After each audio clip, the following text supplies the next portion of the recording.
Okay, I'm making this video because there's none out there with the GMC Sierra 1500. I have an elevation version of it, a 2016.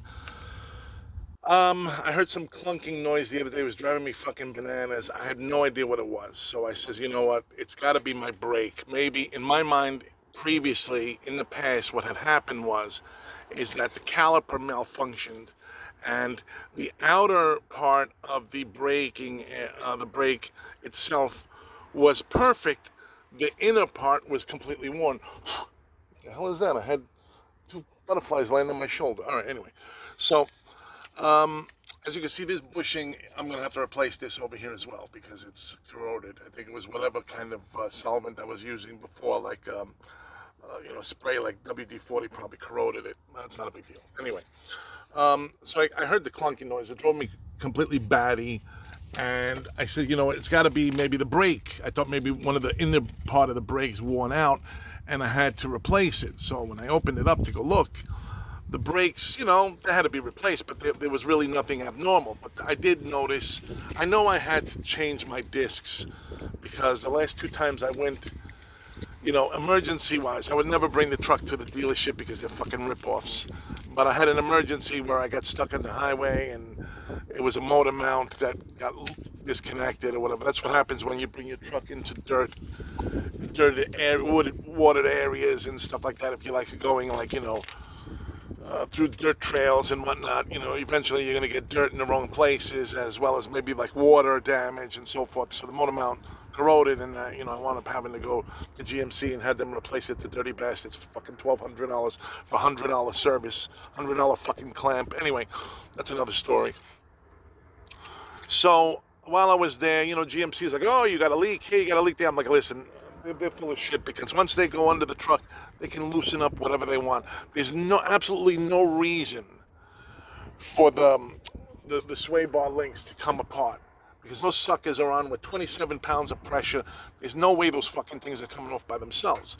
But what I started noticing is the lug nuts were becoming loose on my truck, and I'm like, I don't understand how it could be loose when I've got good old Faithful over here to tighten them up. So, you know, it was driving me insane.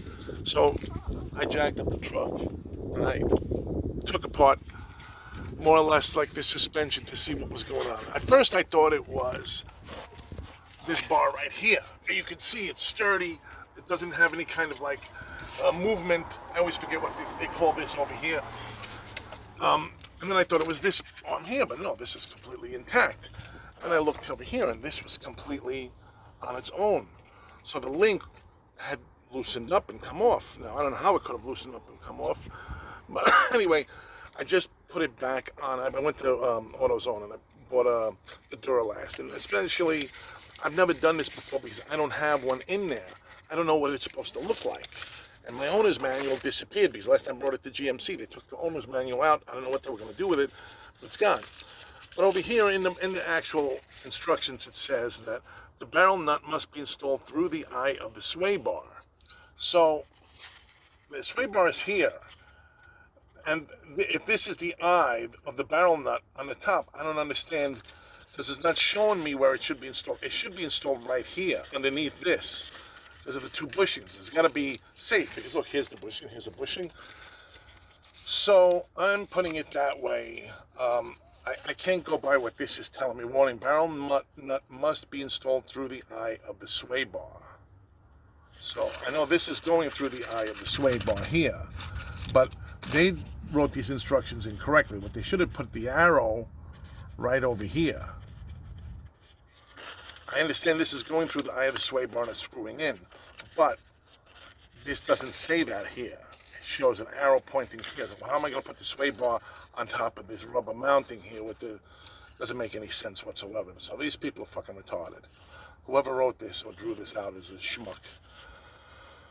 So essentially here it is. So we're going to see what happens. Now I'm going to change the my discs as well, so that's not a big deal.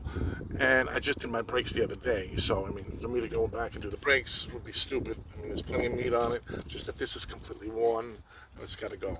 I bought new ones, so I'll get my refund as soon as I bring these back. And let me finish this little job up here, and we'll take it from there. And I hope this helps someone else out there that has the same issue. I mean, this arm was loose. I was like, what the hell's this? There's got to be something over here, something important here.